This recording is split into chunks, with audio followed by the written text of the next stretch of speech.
வருக வருக வருக.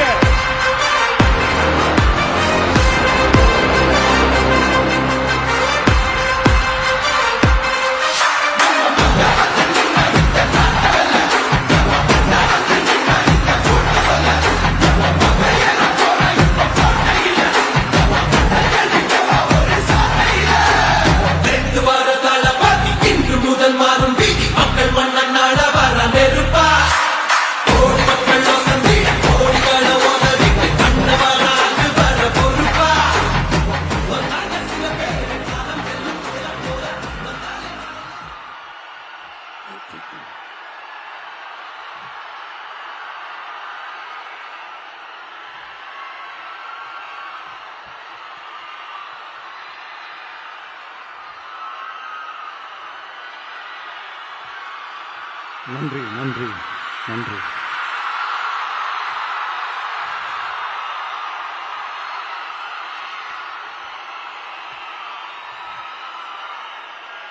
நான் போன மீட்டிங்ல வேலூர்ல பேசும்போது சொல்லியிருந்தேன், தமிழ்நாடு தான் விஜய், விஜய் தான் தமிழ்நாடு அப்படின்னு நான் சொல்லியிருந்தேன். அது ஏன் அப்படி சொன்னேன் அப்படின்னா, தமிழ்நாட்டு மக்களுடைய ஒரே பிரதிநிதியா, உண்மையான ஒரு பிரதிநிதியா நாம மட்டும்தான் இருக்கிறோம் அப்படின்றதுக்காக தான் அப்படி நான் சொன்னேன். அப்புறம் அந்த தேர்தல் பத்தியும் நான் சொல்லியிருந்தேன். தமிழ்நாடு வர்சஸ் ஸ்டாலின் சார், அதாவது விஜய் வர்சஸ் ஸ்டாலின் சார், அதையும் நான் சொல்லியிருந்தேன். அப்புறம் இன்னொரு கேள்வியும் கேட்டிருந்தேன். இது தமிழ்நாடு சட்டசபைக்கான ஒரு தேர்தல், இதை ஏன் தமிழ்நாட்டுக்கும் டெல்லிக்குமான ஒரு எலெக்ஷன் சொல்றீங்க அப்படின்னு நான் கேட்டிருந்தேன். உடனே விஜய் பாஜகவுக்காக பேசுறாரு அப்படின்லாம் திருச்சி பேச ஆரம்பிச்சிட்டாங்க. அப்புறம் ரெகுலரா ஒண்ணு பண்ணுவாங்கல்ல, நம்மளுடைய சிறுபான்மை சகோதரர்களை பயமுறுத்தி பயமுறுத்தி ஒரு ஏமாத்து வேலை ஒண்ணு செய்வாங்கல்ல, அது இனிமே அவங்களால தொடர்ந்து செய்ய முடியாதுன்னு அவங்களுக்கு தெரிஞ்சு போச்சு. அதனாலதான் நான் என்ன பேசினாலும் அதை திருச்சி பேசுறது, அந்த தில்லு முள்ளு வேலைகள்லாம் அவங்க செய்ய ஆரம்பிச்சிட்டாங்க. சென்னையில டெல்லி டெல்லின்னு கூவுறதும், அடிக்கிற கொள்ளைக்கு ரைடு வந்துட்டா டெல்லிக்கு வெள்ளை கொடை பிடிக்கிறதும்,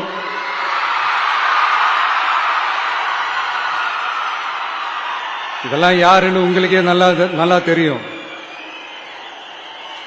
தமிழ்நாட்டை காப்பாத்துறது திமுக தான், தமிழ்நாட்டை பொழைக்க வைக்கிறது திமுக தான், இதெல்லாமே பண்றது திமுக தான், ஸ்டாலின் சார் தான். இதெல்லாம் ஒர்க் அவுட்டே ஆகாது பாஸ்.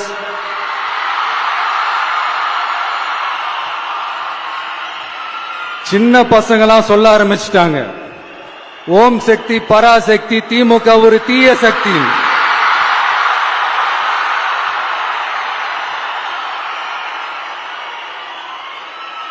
அதனால இந்த தமிழ்நாடு இன்னொன்னு வேற ஒண்ணு சொல்றாங்க. அது என்னடானா, தமிழ்நாட்டு அணி டெல்லி அணியா.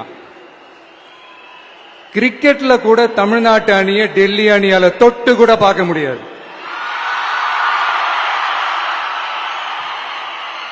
அப்படி இருக்கும்போது கிரிக்கெட்லயும் விசில போடுறது தமிழ்நாடு தான், சிஎஸ்கே.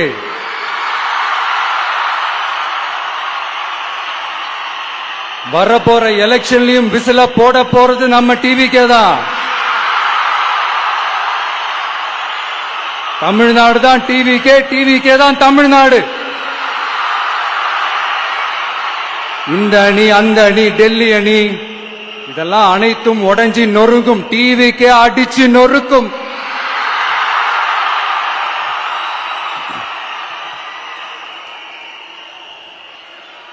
எனக்கும் என்னுடைய மக்களுக்கும் நடுவுல வேற யாராலையும் உள்ள நுழையவே முடியாது. இது ஒரு அம்மா பையன் உறவு, அப்பா புள்ள உறவு, அண்ணன் தங்கச்சி உறவு, அண்ணன் தம்பி உறவு, அக்கா தம்பி உறவு. இது சும்மா ஒரு எலெக்ஷனுக்கு வந்த உறவு அப்படின்னு நினைச்சிடாதீங்க. இது இயற்கையாகவே அமைஞ்ச உறவு. இது எவ்வளவு டீப்பான உறவுன்றது நான் உணர்ந்திருக்கிறேன். அதே மாதிரி நம்ம தமிழ்நாடு மக்களும் இதை உணர்ந்து இருக்கிறாங்க. இன்னும் சிம்பிளா சொல்லணும்னா, மத்தவங்களுக்கு வேணா இது எலெக்ஷன், ஆனா எனக்கும் என்ன நேசிக்கிற மக்களுக்கும் it is an emotion.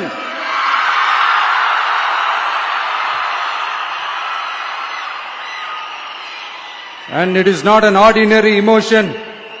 It is a powerful oceanic emotion. இப்படி இருக்கும்போது வீட்டுக்கு வீடு விஜய், தமிழ்நாட்டுக்காக விஜய், வெற்றி பேரணியில் தமிழ்நாடு, இதெல்லாமே 100% இந்த எலெக்ஷன்ல அது ப்ரூவ் ஆகும்.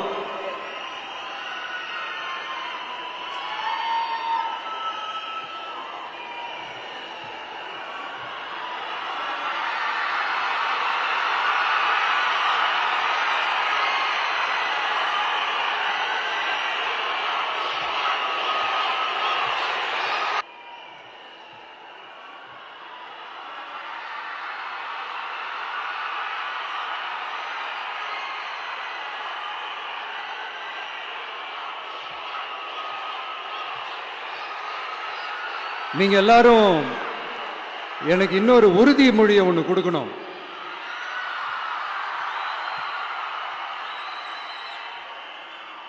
ஊழலற்ற உண்மையான சமூக நீதியை நிலைநாட்ட நம்ம ஆட்சியை அமைப்பீங்க தானே? உங்களை தான் கேட்கிறேன், நம்ம ஆட்சியை அமைப்பீங்க தானே?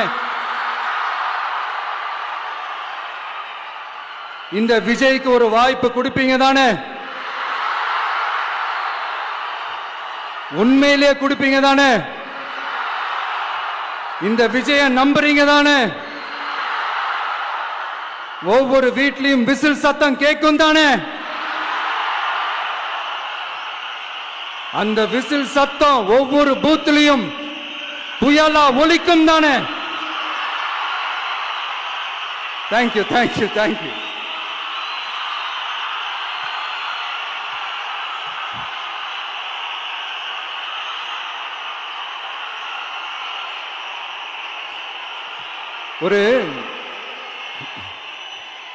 ஒரு டாக்டர் இருக்காருன்னா நாம எப்போ அவரை பத்தி யோசிப்போம்? இப்போ நமக்கு ஏதாவது உடம்பு சரியில்லை அப்படின்னா அவரை யோசிப்போம், அவர் ஞாபகம் வரும். அது மாதிரி நமக்கு ஏதாவது ஒரு பிரச்சனை அப்படின்னா ஒரு வக்கீலை தேடிப்போம், அவர் ஞாபகத்துக்கு வருவார். இது மனித இயல்பு. அந்தந்த பிரச்சனை வரும்போது நம்ம அவங்கவுங்களை தேடி போவோம். ஆனால் ஆன் அ டெய்லி பேசிஸ் நம்ம சும்மா சாப்பிடும் போது கூட நம்மளை அறியாம ஒருத்தவங்களை பற்றி நினைப்போம், நம்மளை அறியாம அவங்களுக்கு நாம நன்றி சொல்லுவோம். அந்த மதிப்பிற்குரிய அந்த மனிதர்கள் வேற யாரும் இல்லை, விவசாயி, விவசாயி, விவசாயி.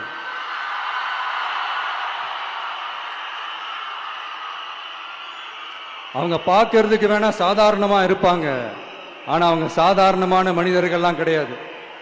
இந்த உலகத்தையும் மனிதர்களையும் படைச்சது கடவுள்னு சொல்லுவாங்க, ஆனா அந்த கடவுளுக்கே படையல் போடுற உயர்ந்த மனிதர்கள் தான் நம்ம விவசாயிகள். இந்த பூமியில உயிர் இருக்குது, இந்த பூமியில பூ பூக்கும், காய் காய்க்கும், பூத்து குலுங்கும்னு இந்த பூமியை அழகா காட்டி இந்த பூமியை சாமி ஆக்கிறதுல இயற்கையோட சேர்ந்து நம்ம விவசாயிகளுக்கும் ஒரு முக்கிய பங்கு ஒன்று இருக்கு. அதனால நான் ஏதோ ஓவரா ஏதோ சொல்றேன்னு நினைக்காதீங்க. எனக்கு இந்த அடுத்த ஜென்மம் மறுபிறவியை பத்தியெல்லாம் எனக்கு தெரியாது. அது உண்மை அப்படின்னா அடுத்த ஜென்மத்துல நான் ஒரு விவசாயி குடும்பத்துல பிறக்கணும்னு ஆசைப்படுறேன்.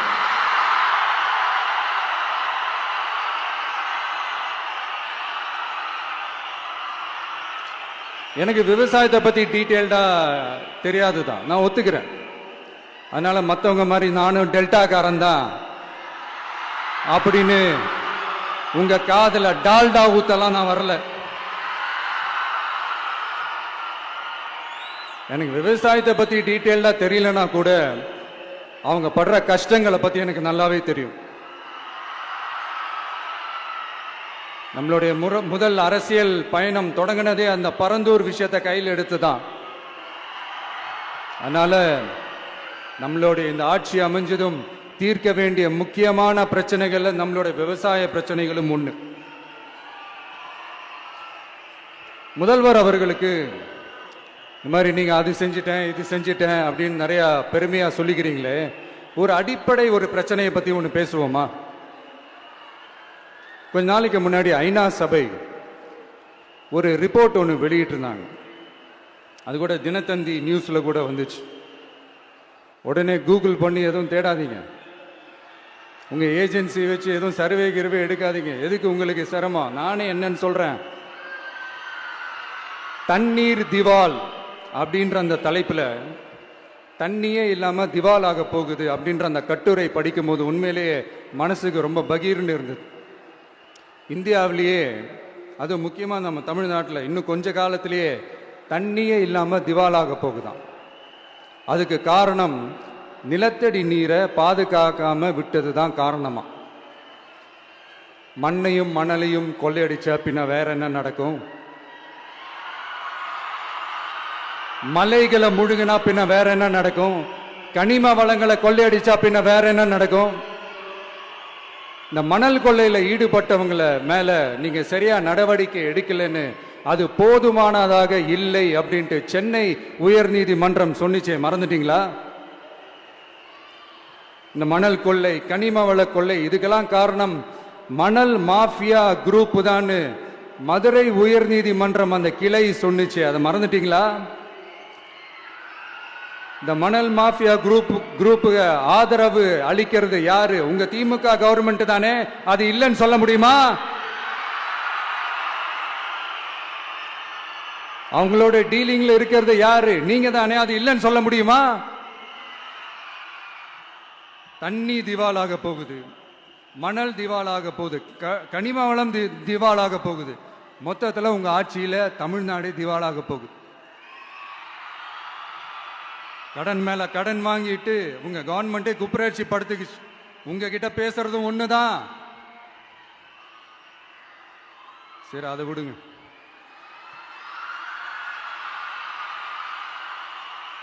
நம்ம விவசாயிகள் கஷ்டப்பட்டு விளைய வச்ச அந்த நெல் எல்லாம் மழையில நனைஞ்சி வீணா போச்சே. டெல்டாக்காரன்னு சொல்லிக்கிற நீங்க அதை எதாவது கவனிச்சிங்களா? அவங்களுடைய போராட்டம் எதுக்காவது கூட போய் நின்றுக்கிறீங்களா? கூண்டாஸ்ல மட்டும் போடுவீங்க. இதானே உங்களுடைய அந்த சாதனை.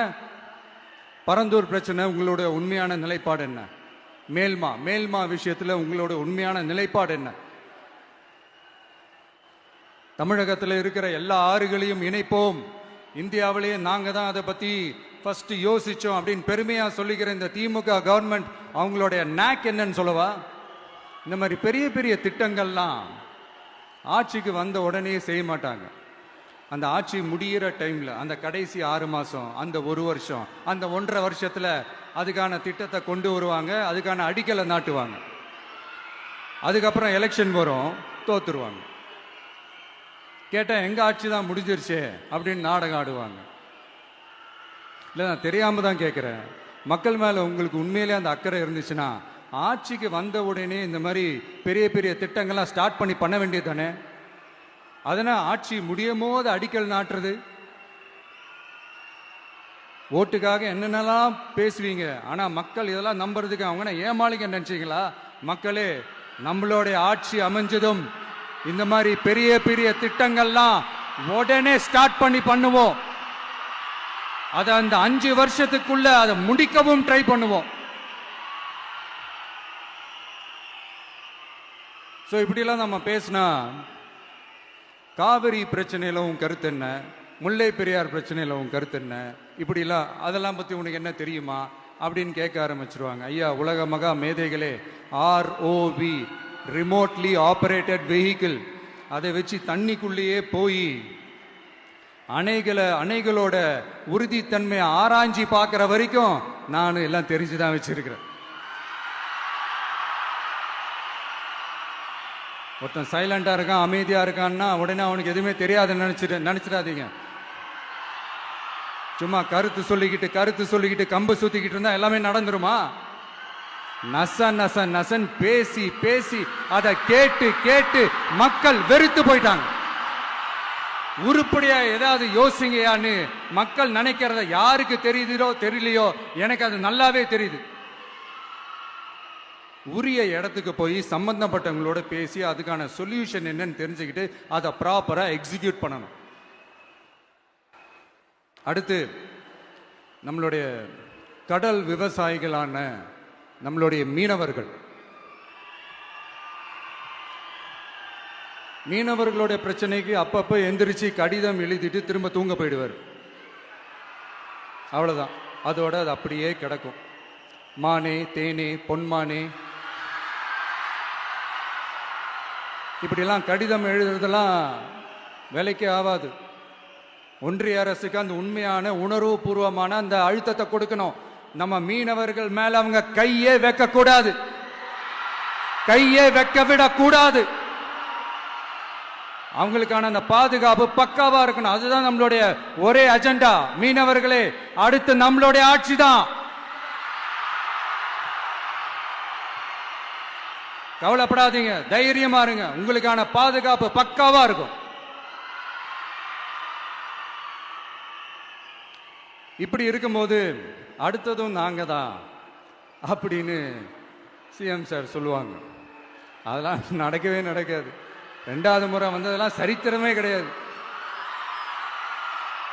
இந்த சைனால கிரேட் வால் ஆஃப் சைனா கேள்விப்பட்டிருப்பீங்க. அதோடைய நீளத்தை விட பெரிய டாஸ்க் இது. ஆனானப்பட்ட அவங்க அப்பாவாலே முடியல.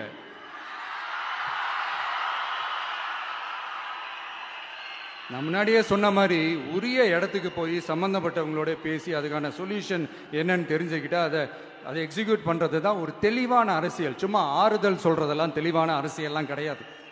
அதெல்லாம் ஒரு ஹம்பக் அரசியல். அரசியலுக்கு வந்துட்டா கலெக்ஷன் பார்க்கலாம் அப்படின்றதெல்லாம் அரசியல் கிடையாது. உண்மையிலே மக்களுக்கான அந்த உழைப்பு இருக்கணும். அதனால தான் நாம் அரசியலுக்கு வந்திருக்கிறோம். இது எதிரிங்களுக்கு நல்லாவே தெரியும். அதனால தான் நம்மளை சுத்தி அத்தனை சதிகள். அதுல முக்கியமான சதி என்ன தெரியுமா? இத பாரு, ஒன்னு நீ இல்லனா நான் இல்லனா நீ இல்லனா நான். நமக்குள்ள வேற எவனும் நடுவுல வந்துடக்கூடாது. நாம 2 பேரால மட்டும்தான் மக்களை ஈஸியா ஏமாத்த முடியும். இந்த விஜய் வந்ததுனால நமக்கு பொழப்பே போச்சு. மக்கள் வேற அவனை தான் நம்புறாங்க. நாம வெளியே அடிச்சுக்கிற மாதிரி அடிச்சுக்கிட்டாலும் உள்ள நம்மளுடைய டீலிங் பக்காவா இருக்கணும். மக்களோட ஃபீலிங்ஸை பத்திலாம் நமக்கு கவலை இல்லை. நமக்கு டீலிங் தான் முக்கியம். மாத்தி மாத்தி ஆட்சிக்கு வந்துடலாம்னு நினைச்சோம், ஆனா அது நடக்காது போல் இருக்கு. அதனால நீ என்ன பண்ற? எஸ்ஓபின்னு போட்டு ஒரு பக்கம் அவனை தடுத்துரு, இன்னொரு பக்கம் அவன் மேல பழி போட்டு நானும் தடுத்துறேன். என்ன ஓகேவா? டீலிங் ஓகேவா? ஓவர்.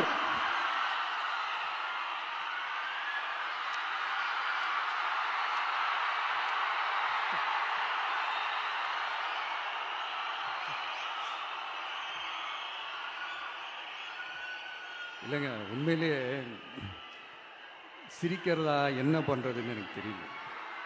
உண்மையிலே இப்படிதான் இருக்கு அவங்க டீலிங்லாம்.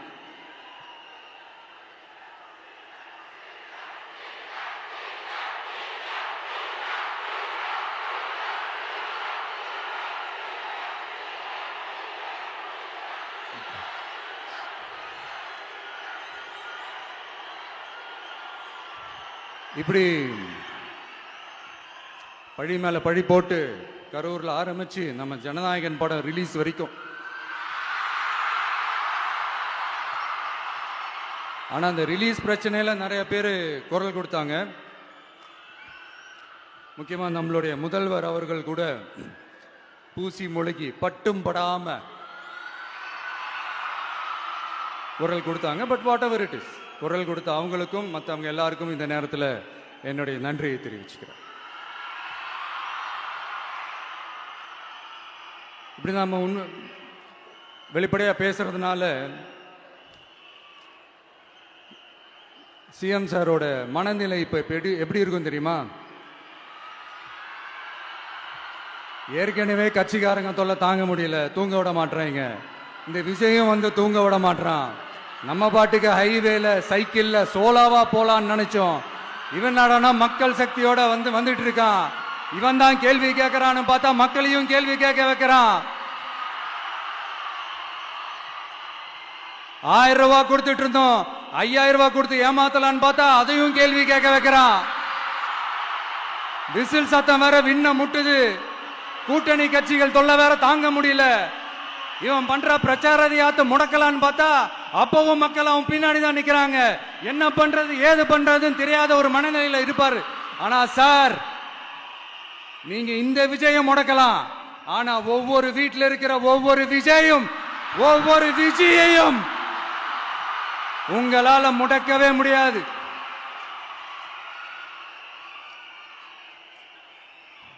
அவங்களாம் ஆல்ரெடி பிரச்சாரத்தை ஸ்டார்ட் பண்ணிட்டாங்க சார். வீட்லயே குடும்பமா இறங்குவாங்க பாருங்க பிரச்சாரத்துக்கு. அப்ப உங்களால மட்டும் இல்ல, எந்த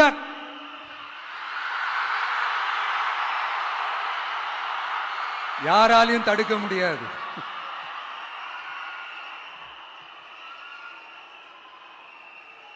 நம்ம டவுன் சவுத்துல ஒரு ஊர்ல உங்க அப்பாவுக்கு வெங்கல சிலை வைக்கணும்னு ட்ரை பண்ணீங்கல்ல, அதுக்கு சுப்ரீம் கோர்ட் என்ன சொன்னாங்க? மக்களோட பணத்துல யாருக்கு புகழ் பாட பாக்குறீங்க அப்படின்னு கேட்டாங்கல்ல. அதுக்கு என்ன அர்த்தம் தெரியுமா? ஊராம் வீட்டு நெய்யில உங்க வீட்டுக்கு ஸ்வீட் செய்யாதீங்க. எப்படி? ஊராம் வீட்டு நெய்யில உங்க வீட்டுக்கு ஸ்வீட் செய்யாதீங்கன்னு அர்த்தம். மக்களோட ஒரு அடிப்படை வாழ்வாதாரத்துக்கு ஏதாவது பிரச்சனைக்குன்னு கேட்டா நிதி சுமைன்னு சொல்றீங்க. செலை வைக்கிறதுக்கு மட்டும் எங்கிருந்து சார் காசு வருது?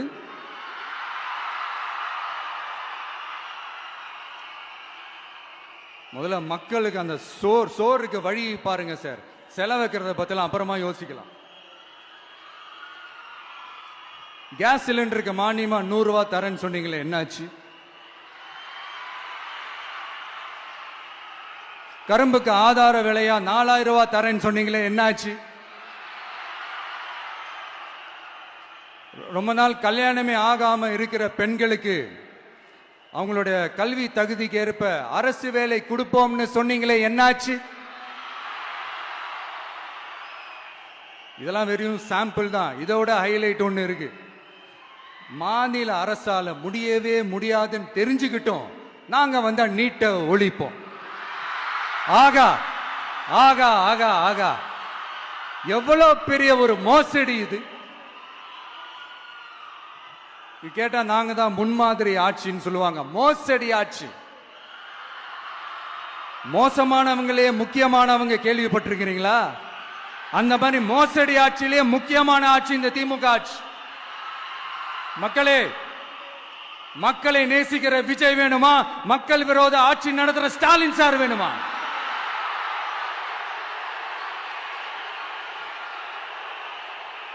இந்த விஜய் நம்புறீங்களா, ஸ்டாலின் சார் நம்புறீங்களா?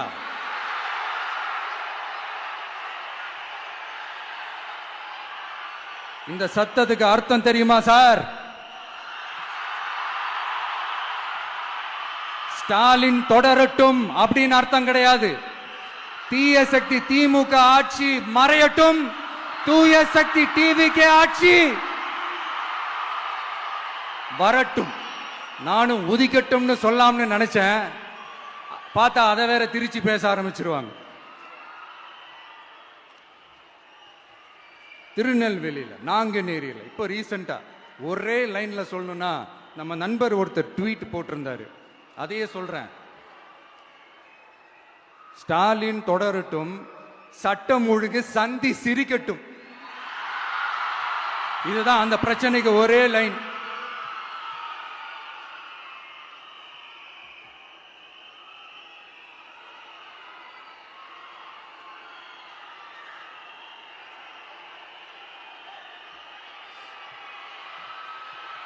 மக்களே, காஞ்சிபுரத்தில், வேலூர்ல எல்லாம் நம்மளோட விஷனை பத்தி சொன்னோம் இல்லையா? அதே மாதிரி இங்கேயும் சில விஷன்ஸை சொல்லணும். இது மற்றவங்க மாதிரி தேர்தல் வாக்குறுதின்னு சொல்லி ஏமாத்துறது கிடையாது. நம்மளை நம்புற மக்களுக்கு நம்பிக்கை தர்றது. நம்ம ஆட்சிக்கு வந்ததும் இதெல்லாம் செய்ய நடவடிக்கை எடுப்போம்னு சொல்றது. டெல்டா விவசாயிகள் சமீபத்தில் கூட உரத்தட்டுப்பாட்டை சந்திச்சிங்கல்ல. சில பேர் உரத்தை பதுக்கி வச்சு அதிக விலைக்கு வித்ததா நியூஸ்லாம் கூட வந்துச்சு. நம்ம டிவிக்கு ஆட்சி வந்ததும் உரத்தட்டுப்பாடு இல்லாம பார்த்துக்குவோம். 5 ஏக்கர் வரை நிலமுள்ள விவசாயிகள் வேளாண் கூட்டுறவு வங்கிகளில் வாங்கிய பயிர் கடன் முழுமையாக ரத்து செய்வதற்கும்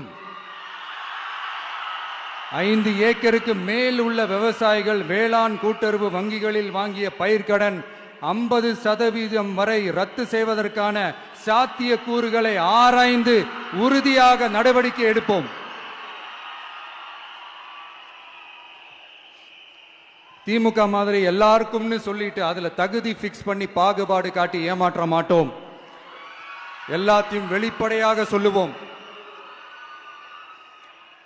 2 ஏக்கர் வரை நிலமுள்ள விவசாயிகள் மற்றும் நிலமற்றவர்கள் குடும்பத்தில் யாரும் மாநில மற்றும் ஒன்றிய அரசு ஊழியராக இல்லாமல் இருக்கும் பட்சத்தில் அவர்களின் குழந்தைகளின் பொறியியல் மற்றும் மருத்துவம் உள்ளிட்ட தொழிற்கல்வி முதல் அனைத்து வகை படிப்புகளுக்குமான முழு செலவையும் அரசே ஏற்கும்.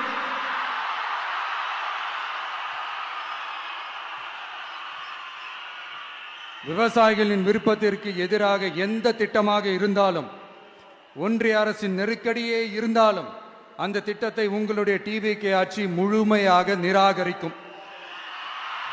எப்போதும் விவசாயிகளின் பக்கமே நம் ஆட்சி நிற்கும். கொள்முதல் நிலையங்களில் முறையாக நெல் மூட்டைகள் பாதுகாக்கப்படும்.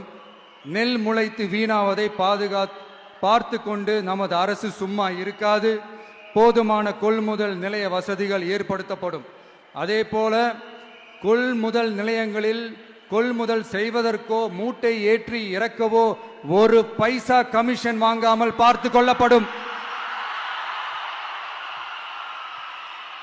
அப்படி கமிஷன் வாங்குவது யாராக இருந்தாலும் கடும் நடவடிக்கை எடுக்கப்படும்.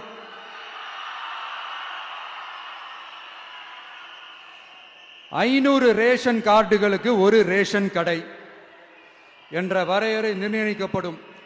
கிராமங்களிலும் எடையாளர் நியமிக்கப்படுவார். பெண் விற்பனையாளருக்கு பெண் எடையாளர், ஆண் விற்பனையாளருக்கு ஆண் எடையாளர் என்பது பின்பற்றப்படும்.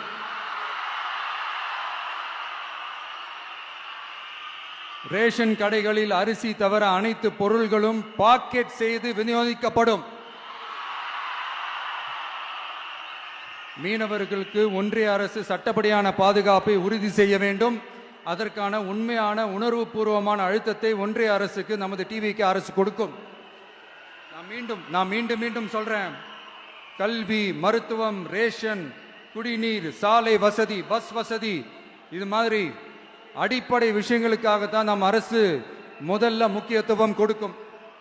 எனக்கு நம்மளோட குழந்தைகள், நம்ம பெண்கள், நம்ம இளைஞர்கள் லைஃபுக்கு முன்னுரிமை கொடுக்கணும். அரசு வேலை வாய்ப்புகள் மட்டும் இல்லாம தனியார் வேலை வாய்ப்புகளுக்கான வழியையும் உத்தரவாதத்தையும் உருவாக்கணும்.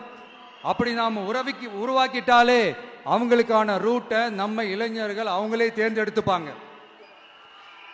இத்தனை கோடி அத்தனை கோடி ஒப்பந்தம்னு சொல்லி விளம்பரம் மட்டும் செய்யாம உண்மையான ஒப்பந்தம் போட்டு வெள்ளை அறிக்கை வெளியிட்டு அதை செயல்படுத்தினாலே போதும், எல்லாம் தன்னாலே நடக்கும். இங்க என்னனையும் சொல்ல நினைக்கிறேன். இங்க அடுத்து நாங்க தான் நெஞ்ச நிமித்திரி கூவுற யாராச்சும் நாங்க ஊழலே செய்யாதவங்கன்னோ ஊழல் செய்யவே மாட்டோம்னோ நெஞ்ச தொட்டு மனசாட்சியோட சொல்ல முடியுமா? ஆனா நாம இன்னைக்கு இல்ல, ஆட்சிக்கு வந்ததுக்கு அப்புறமும் ஓப்பனா தில்லா கட்ஸா சொல்லுவோம். ஊழல் லஞ்சம் இல்லாத ஒரு ஆட்சியை கொடுக்க உண்மையா ட்ரை பண்ணாலே போதும், எல்லாம் தன்னாலே நல்லா நடக்கும். எல்லாரும் கொஞ்சம் கை இப்படி வைங்களேன். எங்க ஓட்டு எங்க உரிமை. எங்களை யாரும் விலைக்கு வாங்க முடியாது. எங்க ஓட்டு விசில் சின்னத்துக்கு தான். யாரையும் நம்பி ஏமாற மாட்டோம். எங்க வார்த்தையிலிருந்து மாற மாட்டோம். இது நிஜம். தேங்க்யூ.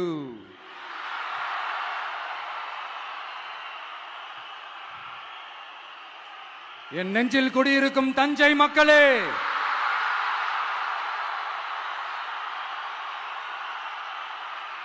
என் நெஞ்சில் குடியிருக்கும் வேலூர் மக்களே, வேலூர்ல இதை நான் சொல்ல மறந்துட்டேன். சாரி, உங்களுக்காக இங்க நான் சொல்றேன். உங்களோட நான் இருக்கேன், நம்மளோட நம்ம மக்கள் இருக்கிறாங்க. இதுக்கு மேல என்ன வேணும்? கான்பிடென்டா இருங்க. நல்லதே நடக்கும். வெற்றி நிச்சயம். மீண்டும் சந்திக்கும் வரை நன்றி, வணக்கம்.